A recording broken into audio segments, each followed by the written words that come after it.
In times gone by, a presidential palace had to be captured to be sure a military intervention was succeeding. Seats of government are among the most secured estates, even within democratic establishments. What can be more embarrassing than an infiltrator getting his way to cause the unthinkable? Observers were convinced about the overthrow of Libya's Colonel Gaddafi after his so-called dreaded Azizia compound in Tripoli was run over by a rebellion. Jewelry, luxury items and cash were recovered in the palace after the former Tunisian president, Zine Abidine Ben Ali, hurriedly evacuated the place ahead of crowd violence in what became known as the Arab Spring. Mobutu Sese Seko of the then Zaire incurred displeasure of his people, which turned into popular insurrection after he built a luxury palace at his Gbadolite hometown. After his overthrow, his palace was looted, abandoned, and left to rot. At the height of the Liberian Civil War, the focus was on the executive mansion, where Samuel Kanyon-Do was holed up as Monrovia was surrounded. What is it about presidential residencies that attract so much attention? Citing Ghana as an example, the minority leader in Ghana's parliament attempts to demystify presidential palaces. To Mr. Osei Mensa Bonsu, the focus should not be so much on the symbol which defines authority, but on the history behind the edifice. Some have interesting historical antecedents, he says. Indeed, in Ghana, you would recall that until very recently, the seat of government had been a slave castle. Is a slave castle anything to boast about? It is a relic of history, and people felt that, well, let us use it so that we'll constantly remind ourselves of what, as a nation, we've gone through and resolve to improve our lot.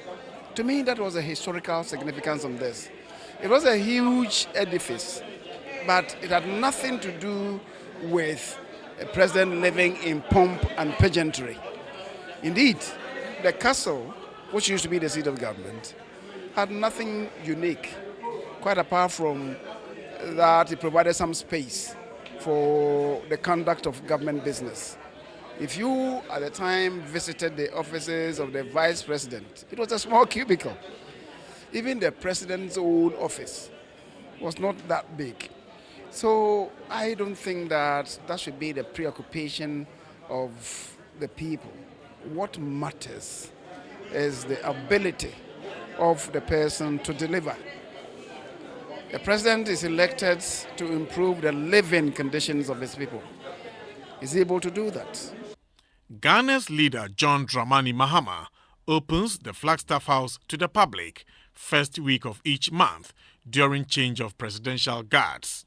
It is an adaptation from the British Crown, which lets in the public at similar exercises before the monarch at Buckingham Palace.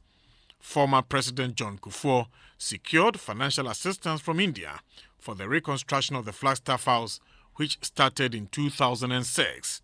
His successor, late President John Atta Mills, stuck to the castle at Osu in Accra, saying the millions of dollars spent on the edifice could have been applied for poverty alleviation.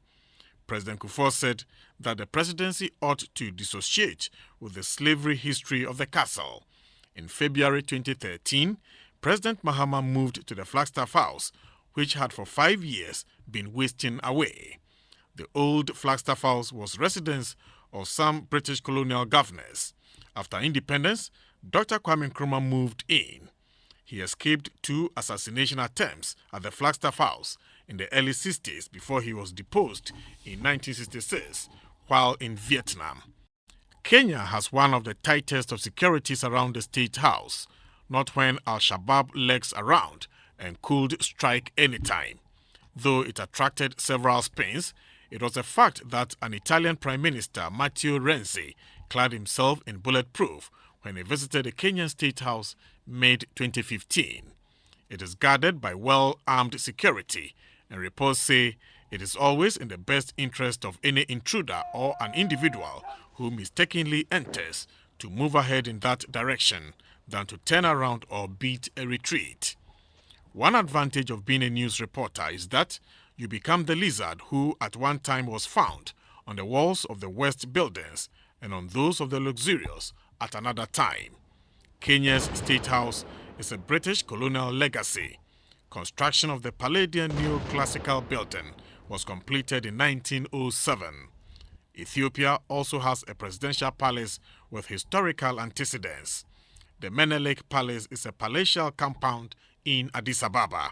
It contains many churches, and there are reports the grounds were used as a prison to keep opponents of government in the time of Mengistu Haile Mariam. 80 million birr was pledged for the refurbishment of the Menelik Palace in 2010. There is also a Jubilee Palace, renamed the National Palace after Ethiopians closed the page on Emperor Haile Selassie in 1955. Africa has one of the most beautiful presidential palaces in Namibia. Inaugurated in 2008, it was financed by North Korea to the tune of 400 million Namibian dollars. A former President Hifikepunye Pohamba described it as a symbol of nationhood. The union buildings form the official seat of the South African government, which includes the offices of the South African president. The architectural design of the buildings is simply wonderful and a must-see. In his time as president of South Africa, Thabo Mbeki hosted the Santehene of Ghana in the Union Building. South Africans call it a national heritage, but were quick to raise an alarm when current President Jacob Zuma allegedly spent £14 million on renovation for his private residence in a project which was touted as security upgrade. A retired Ghanaian diplomat, Ambassador James Aggrey Ollens, had traditional views about presidential palaces. People are always proud to see that the chiefs live well. Remember, they chose their chiefs as the primus inter pares. They are leaders of the elders. And therefore, when people think that the leaders are living above their means, they ought to stop and think twice. Our culture does not want our leaders to live badly. And therefore, if a leader is in a good estate, they do not feel disgraced. It is when the leader is not liked by the people that they begin to look for all sorts of reasons why the leader must cut his coat according to his cloth. But the security expert at the Kofi Annan International Peacekeeping Training Center in Accra, Dr. Kwesi Enin, does not buy into the views of the diplomat. Well, I don't agree. If you go to Cote d'Ivoire, Ivorians cannot even maintain the basilica, so the basilica has been given to the Vatican. And people in Yamoussoukro are furious that their monies have been used to build a basilica. Not only that, if you go to Mali, for example, the rapacious corruption of the present regime is contributing to people willingly allowing themselves to become mobilized and to respond. And nowhere, even in traditional Africa, did people accept that those who govern them should be thieves or should use their money and their sweat to build ostentatious edifices. I think Africa's post-independence elite have become so rapacious and so kleptocratic that they want to use mellifluous, nonsensical Oxbridge English to fool people. That process of fooling people has failed. Imani Ghana is a policy think tank. Its director, Franklin Kujo, believes presidential estate is non-issue. To him, what matters is whether politicians who occupy them are discharging their duties effectively. Well, there was a time when most African leaders were not doing that. I mean, those were the times when the aid debate, the aid industry was pretty massive. So a lot of the aid went into, building a lot of empires, building mansions, investing in lifestyles that obviously were not what you expect. I think that has reduced right now because citizens have become much more aware and citizens are demanding effective governance. But of course, I think the debate now is about whether the interventions leaders make are themselves qualitative enough. So in some way, you can strike the argument to suggest that, well, maybe now leaders are no longer stealing and putting it in their personal accounts, but in actual fact, they are also not delivering superior developmental, projects. Ghanaian development architect Professor Kwame Addo has had experience with presidential palaces. He says even though African presidential palaces are well guarded by security, they are indeed vulnerable because of the preponderance of foreign contractors involved in their construction. The foreigners know the contours of the buildings. Presidential palaces are also a specialized area for construction.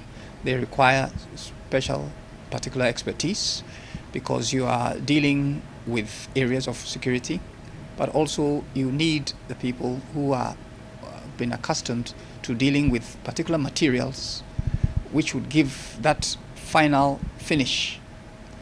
There are particular marbles, stoneworks, carvings, artworks, and a whole host of other elements that will go into portraying a palace. Presidential palace obviously is the complementary card of a nation. At times, palaces are built to bring a nation together because they intend to show their might, but also they intend to also give confidence.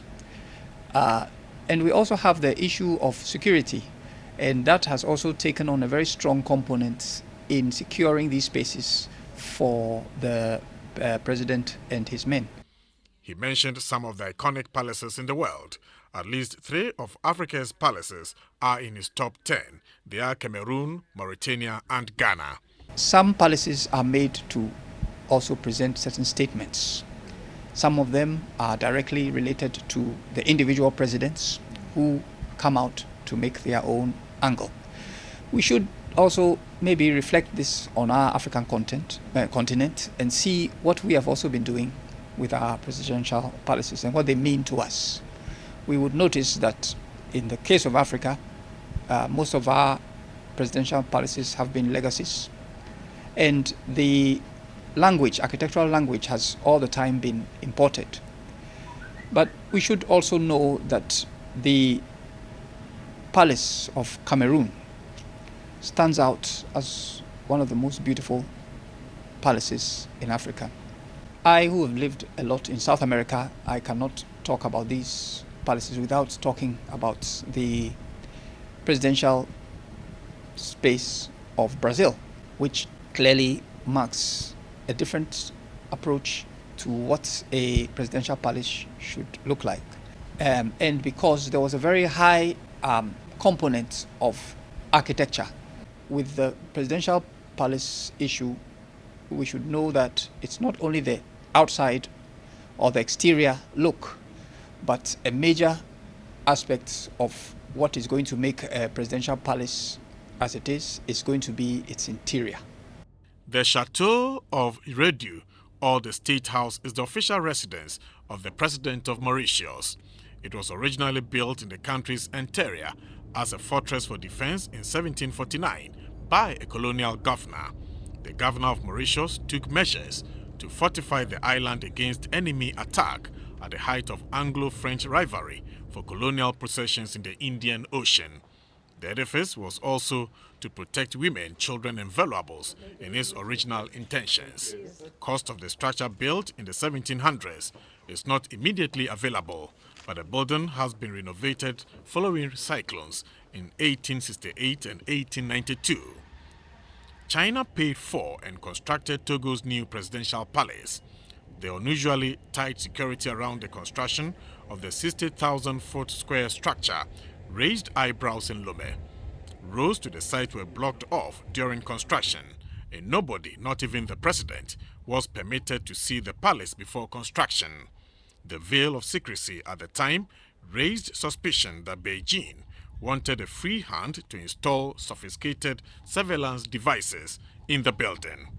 All over the world, presidential palaces are magnificent, and the one in Lome stands as the most magnificent building in the city. Presidential villas or presidential buildings are the symbol of authority of every country. That is where power lies.